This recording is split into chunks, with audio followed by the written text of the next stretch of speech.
In 2022, Winnie the Pooh entered the public domain, which means that anyone, you or me, could make media featuring Winnie the Pooh. Oh bother. And because nothing is sacred, that was immediately met with the production of Winnie the Pooh, Blood and Honey, a horror movie made on allegedly a budget of $100,000. This is a generic slasher film that plays on the novelty of having Winnie the Pooh as a violent killer. Nothing super special there, but had a return of $2.5 million. And with returns like that, a lot of eyebrows raised. A Blood and Honey sequel went immediately into production with a budget of $500,000 and brought a return in of $7.5 million. So what do you think would happen with an iteration of Mickey Mouse when he entered into the public domain in 2024?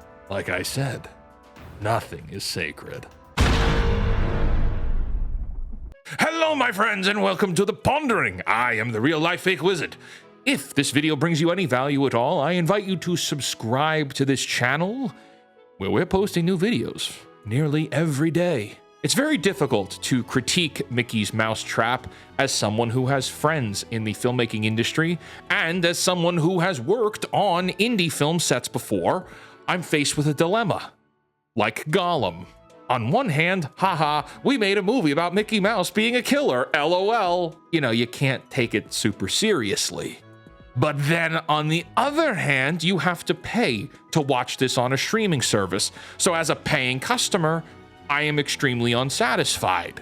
But then the flip side again, I know how difficult it is to make films. I know how difficult it is to write stories, how hard it is to make things come to life on screen. But they allegedly had a production budget of $800,000, Precious. Oh. Okay. Mickey's Mousetrap is a generic slasher film featuring a guy wearing a Steamboat Willie mask, killing, I don't know, young people in an arcade. The movie is told from the perspective of a sole survivor who's being interrogated by the police, narrating the events of the film. This movie has all the checkboxes for a shitty horror flick. Drug use, alcohol use, a band of moronic young people, the simp, the jock, the whore. Whore! The out of place and unnecessary to the plot coitus? Look, I don't want to be mean, but I have a lot of questions for the writer, director, whoever made this. Like, why this? Why this version of the film? Was this just a mad dash to get a movie done that was the first Mickey Mouse horror film? Is that it?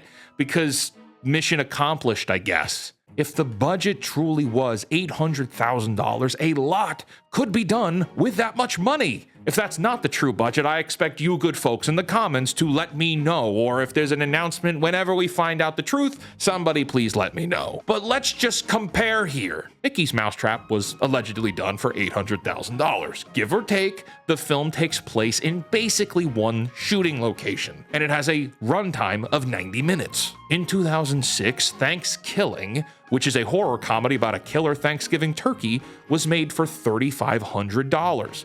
That's $3,500. It has a 70-minute runtime, and after inflation adjustment, the budget actually came out to $5,400 in today's money. Thanksgiving is a wildly more entertaining film than Mickey's Mousetrap. Now, I hear some of you in the comments already, Thanksgiving was more of a horror comedy. This wasn't.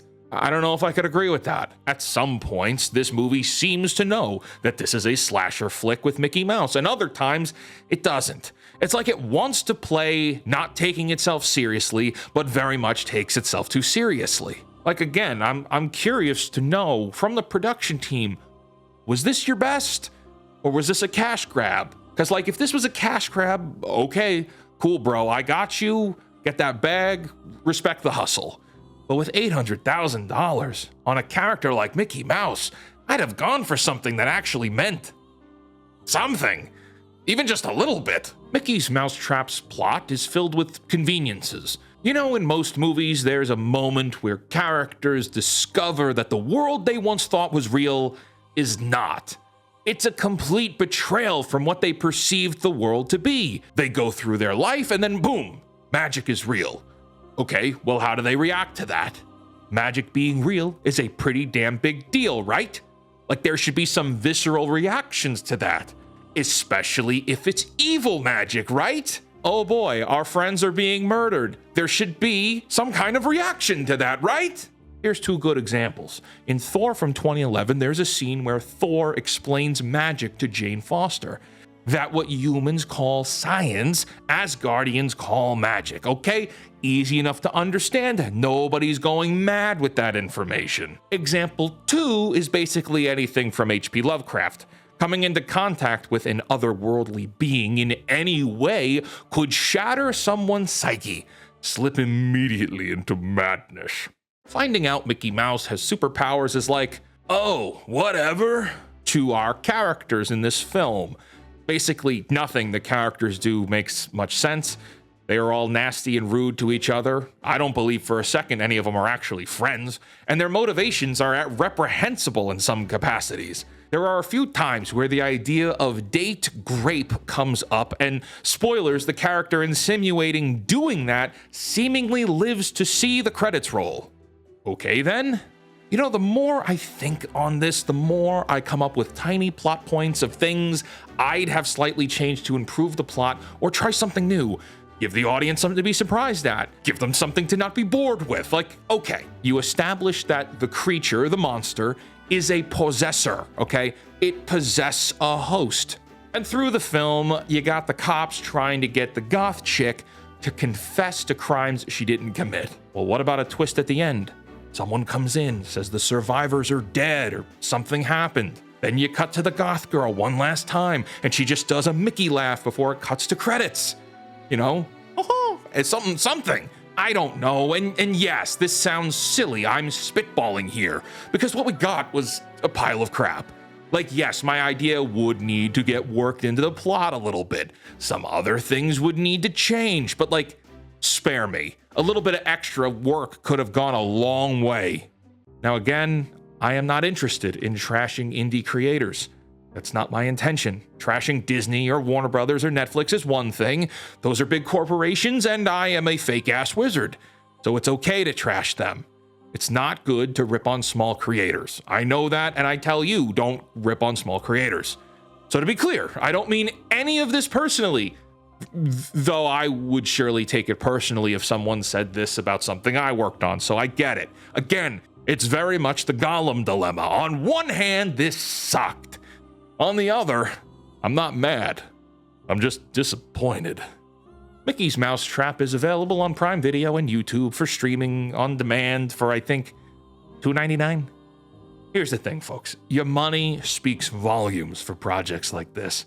If the budget really was $800,000, then they need quite a few purchases before they break even. And I'm sure that some streamer is going to buy it out at some point and put it on the platform, give them millions of dollars, whatever. God bless, get that bag. But if you, the viewer, want these soulless cash grabs to stop getting sequels, you got to talk with your wallet. Shit, y'all wasted Mickey Mouse. Like, you could have had him killing cartoonishly, pulling hammers out of thin air from behind his back, whacking people over the head.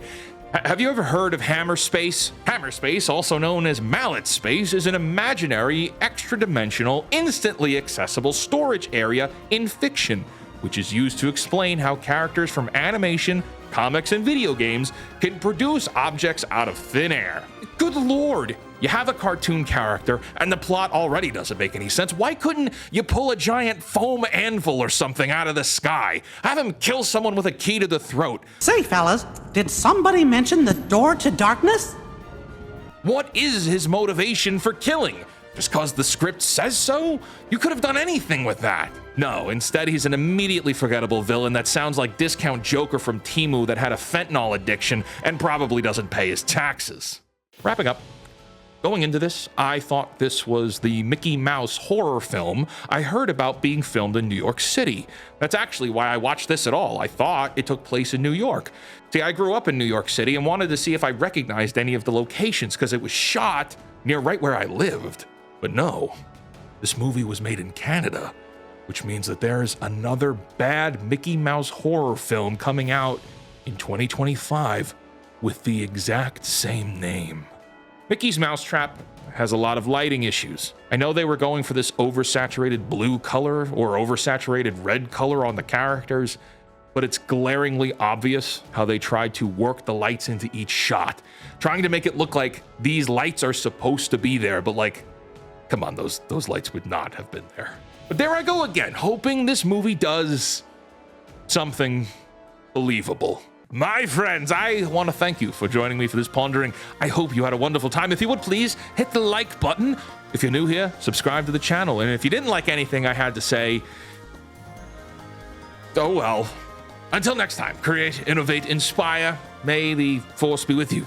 And for the love of God, cancel Disney Plus. It's going up to $16.99. I don't know if you know that, but if you subscribe to Disney Plus, it's getting expensive for the no ads tier, and there ain't nothing on there worth paying that much for. Bluey ain't worth it. Get the Blu-rays. Or other ways. Bye-bye.